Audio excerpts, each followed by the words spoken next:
شريف شريف، الله، ايه ده؟ انت مش سامعني؟ ايوه يا حنان. انت بتكلميني؟ امال يعني بكلم مين؟ افتكرتك بتكلمي روحي. طب ما هو صحيح، مش انت روحي؟ وانت روحي يا حنان. قولي بقى، كنت سرحان في ايه؟ والله يا حنان دي حكايه كده سمعتها النهارده ومزعلاني شويه. ياه، الظاهر ان الحكايه جد. احكي لي بقى يا سيدي، ايه بقى اللي مزعلك قوي كده؟ ياه، دي لازم مسألة خطيرة. فعلا يا حنان. خير؟ انت فاكره صلاح زميلي في المكتب؟ صلاح؟ اللي قابلناه مع مراته من اسبوعين في السينما. ايوه يا ستي. ها. شوف يوم حكيت لك قد ايه عن السعاده الزوجيه اللي عايش فيها. ايوه صحيح، ماله؟ طلق مراته امبارح. ازاي الكلام ده؟ مش معقول. انا كمان كنت زيك مش مصدق لما سمعت الحكايه النهارده. طيب وايه السبب؟ الشيطان غواها ولعب بعقلها. مش جايز تكون مظلومه وهو اللي تهور في حكمه عليها؟ ابدا ابدا ابدا، انا عارف صلاح كويس. ده انسان متزن واخلاقه هاديه جدا، والعجيب انه كان بيشكر فيها خالص. يمكن بقى اولاد الحرام وقعوا بينهم. مش معقول، صلاح عاقل مش ممكن يتهور بالشكل ده. هم الستات. مش كل الستات يا حضرتك. طبعا مش كلهم يا روحي. انت حاجه تانية خالص يا نانا. افرض ان حد حب يوقع بيني وبينك، تصدقه؟ ده كلام برضه؟ طبعا لا. طيب افرض انه اقنعك بالدليل. ومنين هيجيب الدليل ما دام انت مش هتغلطي؟ احيانا الشيطان بيبني مؤامره على حقائق بريئه تبان كانها ادله اتهام. ما دام في ثقه متبادله يبقى الشيطان نفسه مش هيلاقي ثغره يدخل لنا منها. القهوة يا أستاذ صلاح. متشكر. سيبها على المكتب يا عم عوض. حاضر. هو الأستاذ شريف لسه عند المدير يا عم عوض؟ أيوة يا أستاذ عباس. يا ترى اتأخر ليه؟ يمكن هيكلفه بدراسة عملية اسكندرية عشان نحط العطا بتاعها قبل يوم الخميس الجاي. هو آخر ميعاد يوم الخميس؟ طبعا. تبقى هي الحكاية كده تمام لأن مفيش وقت. أهو يا سيدي وصل الباشمهندس المحظوظ. بقى يسيب العزاب الفاضيين وبعتنا انا محظوظ يا عم. بس ازاي اسيب مراتي لوحدها واسافر؟ امرك لله يا بطل، مادام بيثق فيك. والله يا اخي انا متنازل عن الثقه دي، بس يسيبني في حالي. وانا فاضل الشحططه دي زي زمان؟ يعني يا سيدي مش قادر على فراقها يومين ولا نص يوم يا صلاح. ده انا ما بصدق ينتهي ميعاد المكتب واجري على البيت. يا ابني ما تتعلقش بيها قوي كده، احسن صنف النسا ده ملوش امان.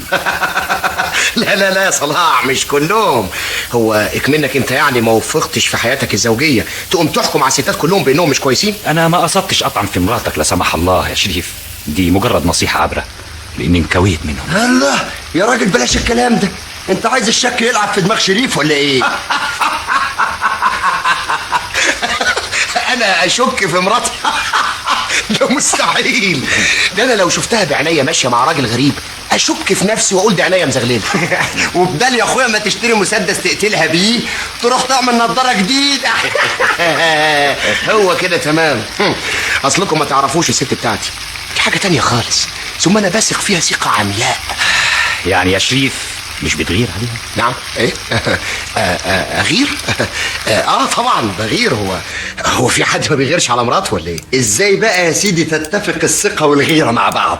والله دي حاجه بقى ودي حاجه تانية يا اخي. انا افهم ان اللي بيثق في مراته ما يغيرش عليها، صح؟ لان الغيره معناها انك خايف احسن تبص لغيرك، وده يتنافى مع الثقه. وعلى العموم يا شريف انا اتمنى لك حظ في جوازك احسن مني. اي والله ربنا يوفقك يا شريف.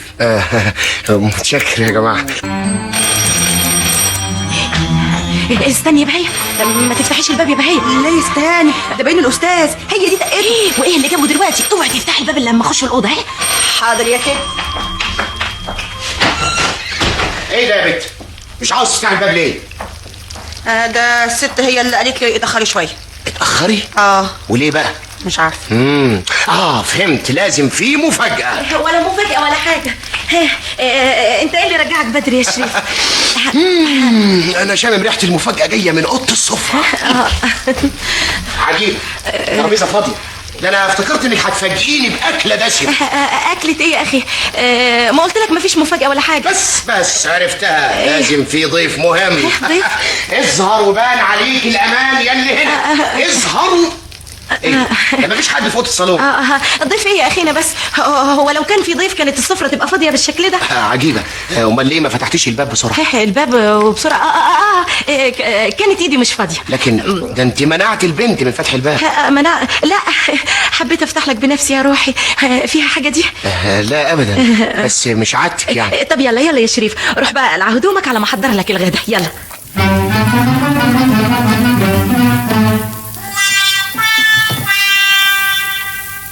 يا ترى ايه الحكايه؟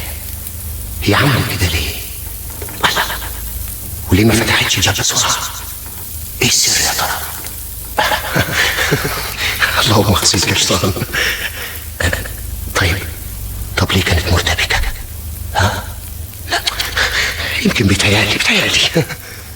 شريف الاكل جاهز. ايوه طيب حاضر، انا جاي حالا.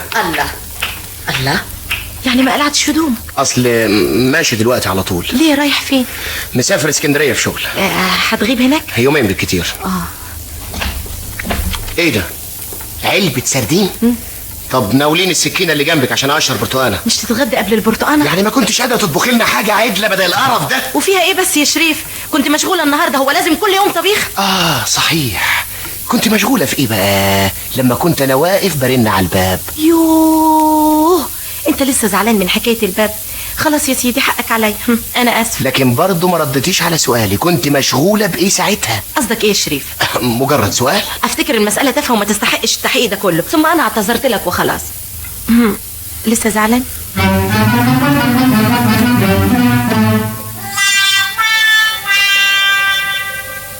وبعدين بقى، هي ليه مصرة على عدم الجواب على سؤالي؟ هل هي عاجزة عن تفسير تأخيرها فتح الباب ولا كانت مشغولة فعلا؟ وإذا كانت مشغولة بصحيح، ليه ما تتكلمش بصراحة عشان تزيل الشكوك من دماغي؟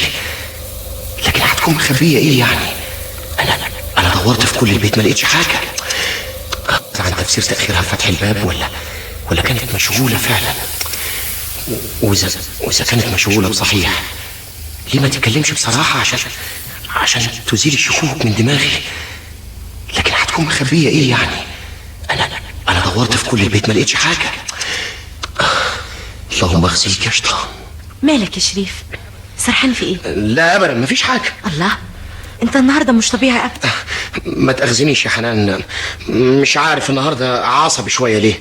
انا اسف اذا كنت ضايقتك. لا ابدا يا حبيبي، حصل خير. انا مضطر اقوم دلوقتي علشان الحق القطر. مش عارف ليه السفريه دي دمها تقيل على قلبي. ما تاخدش ببالك، مش علشان اول مره نفترق فيها عن بعض من يوم ما اتجوزنا يا سيدي، ولا يهمك، كلها يومين وترجع بالسلام.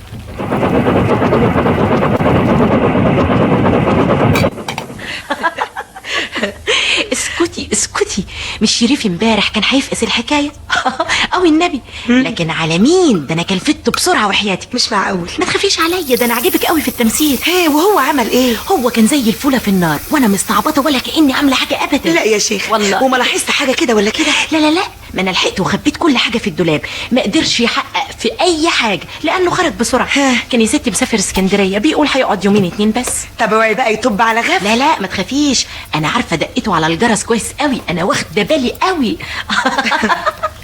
صباح الخير يا سياده المدير. صباح الخير يا استاذ شريف، وصلت امتى؟ تو راجع من السفر حالا يا فندم. ولحقت خلصت دراسه العمليه؟ وادي التقرير الكامل يا فندم. لا برافو يا استاذ شريف، ده انا كنت فاكر المهمه هتاخد منك 2-3. والله يا فندم ربنا وفقني وخلصتها بسرعه. طب يا استاذ شريف، انت تروح دلوقتي ترتاح من تعب السفر، وترجع ان شاء الله هنا بعد الظهر عشان ندرس الاسعار ونملى العطاءات سوا. امرك يا فندم.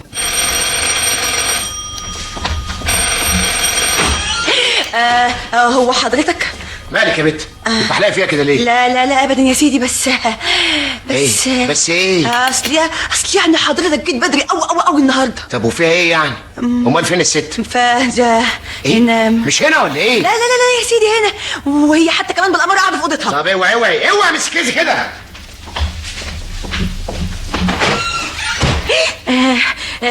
مين؟ شريف؟ اهلا يا شريف. ما تيجي يا شريف. الحمد لله على سلامتك يا شريف. اهلا. ايه ما كنتيش متوقعه طب عليك دلوقتي ولا إيه؟ يا خبر هو ده معقول؟ لا ابدا طبعا يا حبيبي. بس يعني بقول انت رجعت بسرعه. ما كنتيش عاوزاني ارجع بدري كده؟ لا وحياة بابا. الله، ايه اللي انت بتقوله ده يا شريف؟ لا ابدا ما اقصدش. الا قولي لي. نعم. انت بتقفلي الدولاب ده بالمفتاح ليه؟ يا خبر هو انا بقفل؟ لا ابدا. يا شريف، بس خايفه البنت ايه ده تتمد على حاجه كده ولا كده. لا صح. طب. الا قولي لي اشمعنى ما كنتيش بتقفلي قبل كده؟ صحيح. لا انا قلت بقى اهو زياده في الاحتراس. اشمعنى الضرفه دي بالذات؟ جرى ايه يا شريف؟ الله، مالك يا اخي النهارده كده؟ مالك؟ الله، هو تحقيق ولا ايه؟ هو انا ما اعرفش اعمل اي حاجه في بيتي من غير اسئله؟ لا يا شريف بقى اسمح لي، دي مش طريقه دي ابدا. الله ومالك متنرفزه كده؟ ده مجرد سؤال. لا مش متنرفزه ولا حاجه. طيب يا روحي خلاص. تحب تتغدى امتى علشان اعمل حسابي؟